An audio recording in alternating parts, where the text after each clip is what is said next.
Hey everyone, my name is Krista Kathleen. I'm a life and business coach and creator of this group, Build Your Life Coaching Biz. I am currently in Bel Air, Florida. I made it back to the United States after traveling around the world for 2 years. I am super excited to be back. I'm not gonna lie though, it's been really hard transition. I'm going through reverse culture shock right now. But at the same time, I'm excited to be back with friends and family and to just share all the lessons that I've learned in the past 2 years with you all. So yes, let's get started with our topic today. So we're going to be talking about triggering people. And this is something that I'm currently going through, and I received support on it this week from one of my most favorite coaches ever, Olivia Chapman, who is the director of sales and training in Inner Glow Circle.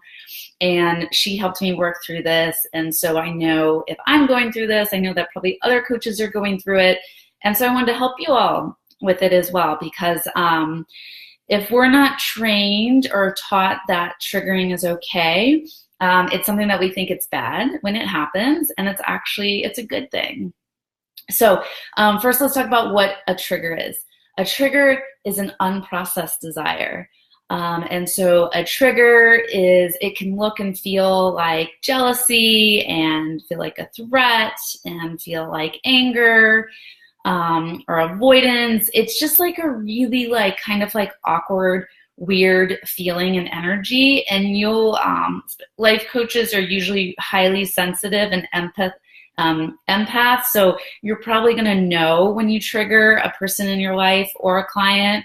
Because like I said, there's just kind of this weird energy, and they'll just make certain comments. Like I know that I triggered one of my best friends right before I left to go world traveling.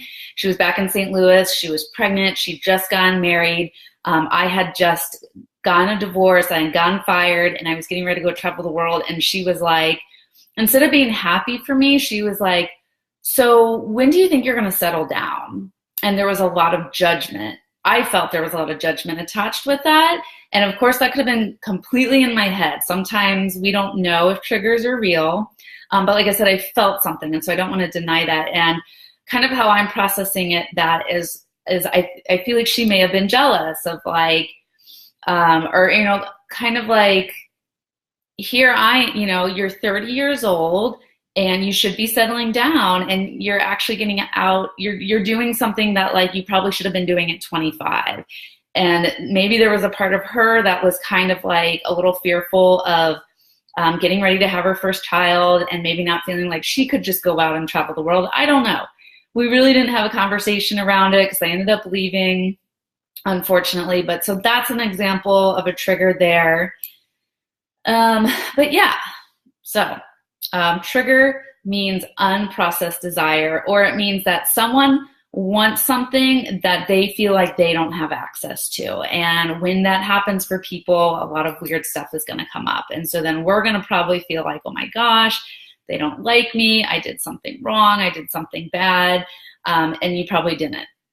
And also, just so you know, this is going to happen a lot in your client work as well. And it's good. So with coaching, a lot of times we want to trigger people. We want stuff to come up to the surface, right? Because we want to help people heal.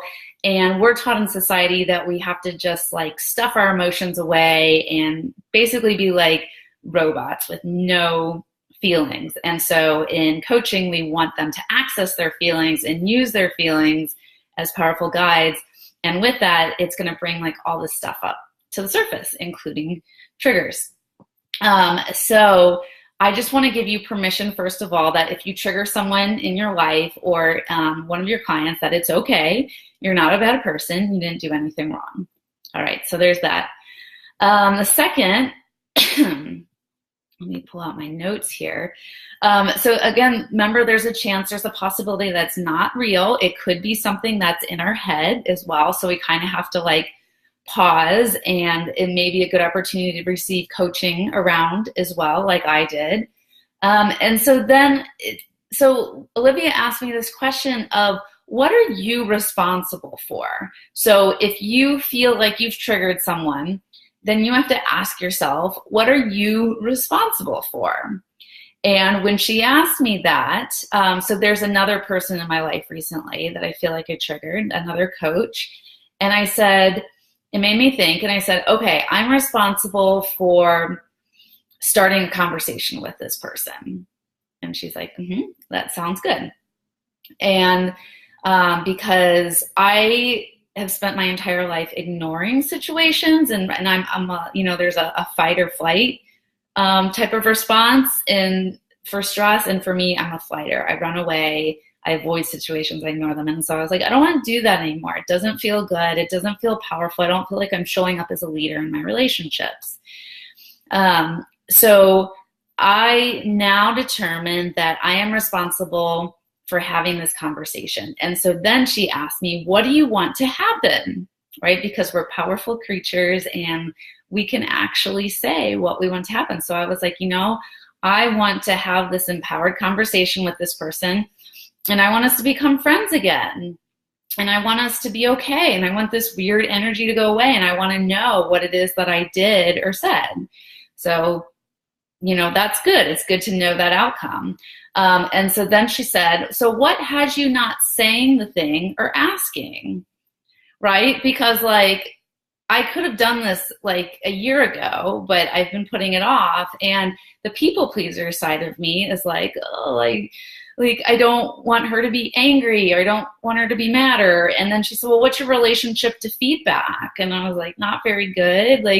None of us want to get told that we're doing something wrong, or, we messed up. And so I realized that I have some areas and room for improvement here of receiving constructive criticism, receiving feedback, and that I have to be more direct in my conversations.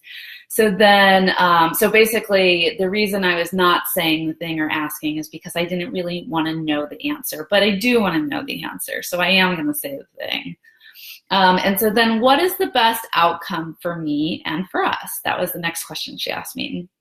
And I said, the best outcome for us is that we'll figure out what the thing is, and that I'll be able to love hard on the person and show support and show up as a leader in this relationship, and that we can go back to being normal, being the way that we were before. And she said that, imagine what's possible when this weird energy is gone and both of you coaches can team up. And for me, I was like, oh my gosh, you're right. We're both very powerful coaches. Imagine what we can create together.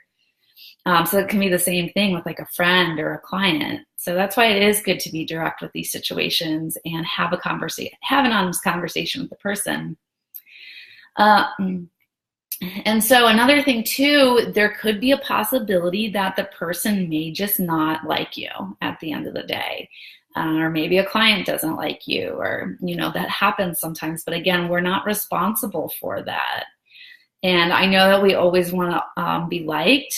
I mean, I want everyone to love and like me, but that's not always going to happen all the time. And so it's okay. It's okay for people to be mad, and it's okay for people to not like me. I have to tell myself that over and over. It's okay for people to be mad. It's okay for people to not like me. So yes. So another thing she said is, what do I want to teach this person, right? So we have an option that we can end the relationship.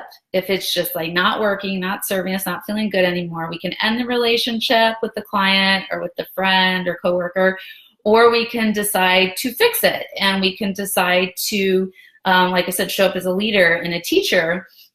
So then you can figure out, what do I want to teach this person? And for me, I want to teach this person that they can trust me and that they can come to me if there's a problem. And I think it's really good to do this, practice this with this friend, because usually where we show up in one area in life, we're showing up in all areas of life. So if I'm having these issues with this coworker right now, or this friend, it's probably going to be the way I handle other situations with clients, and I don't like that. So I need to put an end to that and fix this right now. I want to reestablish the relationship. So yes, that is all that I have for this topic. So I don't see anyone on here live yet. I'm sure more people will watch the replay, which always happens. But yeah, so if you're watching the replay, I would love to hear from you about, what is your relationship to triggers? When you hear the word trigger, what do you think of? Has there been someone in your life recently that you've triggered? And if so, how did you deal with it? I would just personally love to hear from you, how you dealt with it, so I can learn from you as well. And also, hopefully you can walk away from watching this video today knowing that you're probably going to trigger someone in your life at some point, and it's okay if that happens, and you're not a bad person, you're not a bad coach, and it just means it's a great opportunity to have a really empowered conversation with this person and to see where you can fix the relationship and grow closer together, and maybe even get feedback for yourself about how you can communicate better, or just whatever comes up in the conversation. So it really is a great way to redefine your relationship with triggers. So that's it. I hope that helps. Also, just to let you know, we have our monthly free group coaching session. It's happening in 45 minutes.